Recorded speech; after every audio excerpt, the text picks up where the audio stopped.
কিন্তু আজকে যদি সেটা দলের পক্ষ থেকে নাই হয়, আজকে আমার জন্য যদি নাই হয়, কিন্তু তাই বলে দলকে তো দুর্বল করতে পারবো না আমরা। দল দুর্বল হলে দেশ দুর্বল হবে, দেশ দুর্বল হলে ওই মাটি খুঁড়ে খুঁড়ে আমার ভিতরে আসবে, আমার দেশটা খায় ফেলবে।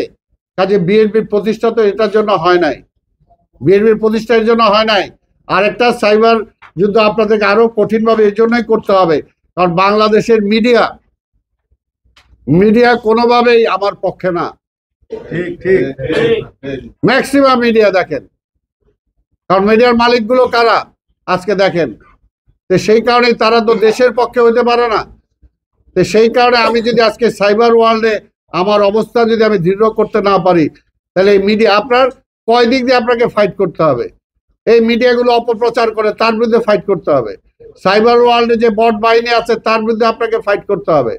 আন্তর্জাতিকভাবে যারা আজকে দেশটাকে দুর্বল করতে চায়, এই দেশটা স্বাধীনভাবে দাঁড়াতে না পারে সেই চেষ্টা করতেছে, যেটা জিয়া রহমানকে যারা মেরে ফেলছে, জিয়া রহমানকে যারা চায় নাই, যে কারণ সেই সময় মানুষ আজকে বলে যদি জিয়া রহমান অল্প সময় 3-3.5 বছর ক্ষমতায় ছিল, তাতেই দেশটা পাল্টে দিছে। যদি উনি 10 বছর তার সময় পাইতো, 15 বছর সময় পাইতো, বাংলাদেশ বহু আগে সিঙ্গাপুর মালয়েশিয়া হয়ে যেত। এটাই তো চায় না তারা, এই জিনিসটাই বুঝাইতে হবে। এটাই তারা জিয়া রহমানকে সেই সময় দিতে চায় নাই, এটাই তারা তারেক রহমানকে সেই সময় দিতে চায় না। কারণ তারেক রহমানের মাথায় সেগুলো আছে, জিয়া রহমানের মাথায় যা ছিল তারেক রহমানের মাথায় সেগুলো আছে। যে আমার কৃষি বিপ্লব করতে হবে, আমার বেকার সমস্যার সমাধান করতে হবে, আমার সাধারণ খেটে খাওয়া মানুষের জন্য রেশনিং এর ব্যবস্থা করতে হবে, আমার সাধারণ কৃষক তার উৎপাদিত দ্রব্য যাতে ন্যায্য মূল্য পায় সেটা সিস্টেম আমাকে করতে হবে। এরকম সিন্ডিকেট করে যাতে আমার বাণিজ্যিক সিস্টেমকে, ব্যবসায়িক সিস্টেমকে লস করে দিতে না পারে, সেটার জন্য আমাকে প্যারালাল ব্যবস্থা গড়ে তুলতে হবে। সেই 30 তো মাথার মধ্যে আছে তারেক রহমানের। এই কারণে তারেক রহমানকে আসতে দেওয়া যাবে না, এই কারণে তারেক রহমানকে বাংলাদেশের ক্ষমতা আসতে দেওয়া যাবে না, অন্য কোনো কারণ না।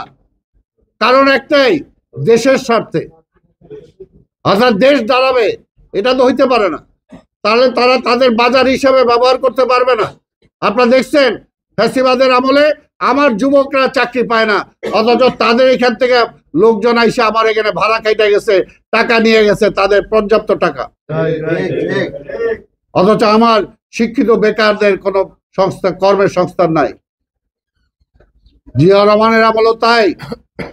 জিয়া রহমানের আমলে যেটা এখানে আমি এসে শুনলাম, উনি বলছিলেন সেই সময় এই যে ম্যান পাওয়ার মানে পপুলেশন কন্ট্রোল নিয়ে তিনি কি কাজ করেছেন। পাশাপাশি জিয়া রহমান যখন ছিল তখন জনসংখ্যা ছিল একটা আপদ, একটা বিপদ। একটা ছোট্ট দেশ, এত কোটি মানুষ, এভাবে কিভাবে খাওয়াবে, কিভাবে পড়াবে, কিভাবে চিকিৎসার সুযোগ দিবে। কিন্তু জিয়া রহমান প্রমাণ করেছেন যে আল্লাহ মানুষ সৃষ্টি করেছেন, তার মস্তিষ্ক দিয়েছেন, তার হাত পা দিয়েছেন, তাকে যদি সুযোগ করে দেওয়া যায় তাহলে তার জন্য যা দরকার, তার পরিবারের জন্য যা দরকার, সেটা সে নিজেই অর্জন করতে পারে। খালি আমাকে সেই সুযোগটা করে দেয়। জিয়া রহমান সেই সুযোগ করে দিয়েছিলেন, জাতীয়ভাবে সুযোগ করে দিয়েছিলেন, যেটা স্বাধীনতার পরে আওয়ামী লীগ সকল মিল ইন্ডাস্ট্রিগুলোকে জাতীয়করণের নামে দলীয়করণ করেছিল। দলীয়করণ করার পরে মিল ইন্ডাস্ট্রির নাট বল্টু পর্যন্ত বিক্রি করে খেয়ে ফেলেছে। অনেক জায়গায় পাটের কলগুলো আগুন দিয়ে জ্বালায় দিছে পার্শ্ববর্তী রাষ্ট্রের সুবিধার জন্য। সেই জায়গায় জিয়া রহমান আসার পরে প্রত্যেকটা বন্ধ হয়ে যাওয়া মিল ইন্ডাস্ট্রি তিনি চালু করেছেন। যেখানে 1 শিফট হতো সেখানে 2 শিফট করেছেন। আদমজির মতো মিলে তিনি 3 শিফট চালু করেছিলেন, অর্থাৎ লোকাল কর্মসংস্থান করেছেন। কৃষিতে বাম্পার ফলন করেছেন। ব্যাংকগুলোকে বলেছেন যে আমি কিছু চাই না, 2 জন বা 3 জন কৃষক যদি একটা সমবায় গড়ে তোলে তাহলে তাকে আপনি লোন দিবেন। সেই লোন নিয়ে সে কি বলে এটাকে, আরে পাম্প, ডিপ টিউবওয়েল, সে ডিপ টিউবওয়েল করে লোনের মধ্যে কিনে আনবে, এটা লাগাবে। কারণ নাহলে আগে জিয়া রহমান আসার আগে কি ছিল, আকাশের দিকে তাকায় থাকতে হতো, কখন আল্লাহ মেঘ দিবে, কখন ধান রোপণ করবে। কিন্তু জিয়া রহমান এসে বলছে যে না, এদেরকে দাও, লোন দিয়ে দাও। লোন দিয়ে দেওয়ার পরে তারা নিচের এই যে পানি উত্তোলনের ব্যবস্থা করেছেন, খাল খনন করেছেন, মৎস্যের মধ্যে বাম্পার ফলন করেছেন, গাছপালা লাগিয়েছেন, মুরগি পালন, সেই সব পোলট্রির ব্যাপকভাবে করেছেন। অর্থাৎ প্রত্যেকটা সেক্টরে তিনি বিপ্লব সাধিত করেছেন। সেই কারণে তো জিয়া রহমানকে মারা হয়েছে। সেই কারণে আবার ওই ধরনের প্রকল্প যাতে চালু না হয়, ওই কারণে তারা তারেক রহমানকে আসতে দিতে চায় না। তারেক রহমানকে রাষ্ট্র ক্ষমতায় দেখলে তারা ভয় পায়। কারা ভয় পায়?